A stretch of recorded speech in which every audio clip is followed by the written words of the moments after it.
Souls games, and by extension Souls-likes, are a genre that I've been playing for years now. They have become some of the best experiences I've ever had with video games. Dark Souls 3 was my first crack at the genre, so it's fitting that my first video on the genre is about this game. Dark Souls 3, as the name suggests, is the third installment in the Dark Souls series. It is also the final installment in the series. I didn't find the game until years later in 2021 when my friend recommended that I try it. The game was only $30, so I figured why not, because that's not too much of a commitment, and if I really did hate it, I could just refund it. I hopped into the game and was super confused. A major theme with Souls-likes is the immediate lack of direction for new players. Why is my attack right bumper, and why is X my heal? The control scheme is something I've never personally experienced before, so I spent the first 15 minutes of the game walking around and reading all the messages on the ground, which was confusing because I didn't know players could also write messages, so when a message had nothing to do with the game, it threw me for a loop. When I finally got the controls down, I moved forward and found my first bonfire and killed all the enemies in the area. I walked into a huge Colosseum-looking area, which I assumed to be a boss arena, but it surprised me that it was this early into the game. I walked up to the armored guy in the middle and pressed A to pull the sword out of his chest. Now, while I had never played a Souls game before, I still had been playing video games my whole life, so I assumed that the people saying the games were hard just weren't as experienced as I was, and man, did my ego get checked early. I died so many times to Gundyr that I think he's the boss I died to the most throughout my first playthrough of the game, with Soul of Cinder being the only boss that I may have died to more times. I called the friend that recommended the game to me on Discord and said I wanted to refund the game because this is awful. I wasn't even close to beating him. He told me that if I beat the boss and didn't like it, I could refund it, but just to stick through this.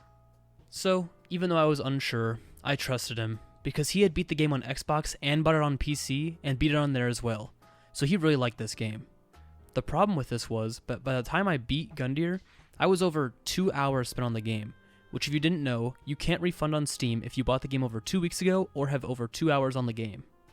So for my sake, I was very lucky that the feeling that when I beat Gundyr was like a switch flipping in my head. I had never gone from absolutely no understanding to a complete understanding of something so quickly. I was only 15, so I'd never really felt this feeling before. What is this feeling, you ask? It's the feeling of finally overcoming something that has been holding you back. All of a sudden, I understood why these games were so highly regarded by so many people. Even though it's just a game, you are still giving your all to beat these bosses, and when your all isn't enough, it is frustrating and can bring out emotions that are not fun to deal with. But for every time your all isn't enough, you improve. You learn not to attack at certain points or not to panic roll, and so on. I have seen countless arguments that the new FromSoft game should have a difficulty selector so that everyone can experience the game no matter their skill level, but my argument against this is that if the game was easier, it would be boring. What's the point of playing a game when you know that when you walk through that fog wall, you're going to beat the boss every single time no matter how scary or intimidating it is? A difficulty slider makes the reward of beating the game less esteemed. Imagine you were a lifter that trained every single day and worked super hard to be able to bench 225 pounds, and once you finally achieve that, you're super excited and you get this amazing feeling. But God decides that from this point forward, every human born is twice as strong. Now, this doesn't diminish the work that you put in to get to this goal, but it is nowhere near as impressive for anyone born from that point on to lift that weight anymore.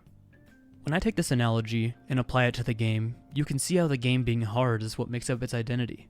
The central point I want to make in this video is how even though Dark Souls 3 and all the other Souls games are just video games, they're a reflection of real life that show you that the harder something is to achieve, the sweeter the reward. Losing to that boss is what makes the win feel like a win, hence the title of this video. I have never met a person who has beaten Dark Souls 3 and not liked it by the end. The feeling you get when you beat the thing that's been giving you struggles is really the feeling that everyone wants. That's why people get in good shape. Have you ever met a person that's jacked complain about that it's too hard to get in shape? On the other hand, have you heard someone who's not ever been at their ideal physique complain about it being too hard?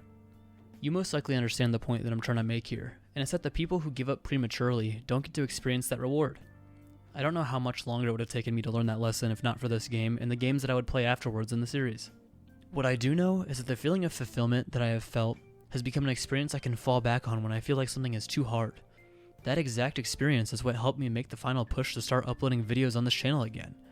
That failure that I have experienced trying to get my ideal physique has led me to get a personal trainer, who is in turn leading me towards achieving my goal. The failures that I have had will make the successful outcome so much more rewarding. One of my favorite quotes to remember by Theodore Roosevelt is, "Nothing in this world is worth having or worth doing unless it means effort, pain, and difficulty. I know that it's easy to get caught up in the moment and just wish something that you want was easier, whether that be finding your significant other, getting in good shape, learning something new, etc. But next time you wish for that, think about if the value would go down if it were easier. If you go into Google right now and search up Dark Souls cured my depression, you will find countless results of people sharing their experiences and how the game was so hard that it gave them a different outlook on life. There are people who have said the series saved their lives because it taught them the same lesson. I personally have never experienced those feelings, but I've definitely felt sad about continuous failure before, and I can say that cherishing the journey is how you make those good feelings feel even better. It's easy to walk into that boss arena with the only thought in your head being to beat the boss as quickly as possible, but the quicker you beat the boss, the less the reward. So learning to walk into that arena with the thought of a fun, challenging journey in mind is exactly how you should walk through life. For each struggle, there's a giant beast you must take down, some harder than others, but the hardest ones always give the best things. I want these videos to be fun and entertaining on the surface, where you can watch and think about your favorite game and/or games, but I also want there to be a deeper aspect where you can question the deeper meanings in things. What I have figured out throughout my life is that when you question things that seem to be shallow and find things that are nowhere near shallow, you make the most groundbreaking discoveries. With all that being said, I would like to thank you all for watching. This is my first non-fighting game video on the channel since I started uploading again, so I hope you enjoy it. Fighting games are in no capacity going away, but I wanted to make sure that I don't cement myself into only fighting games, so I can bring people from all the types of games that I play. If I can help anyone feel better about themselves, or even just escape for 6 to 10 minutes, then I feel that my job is done.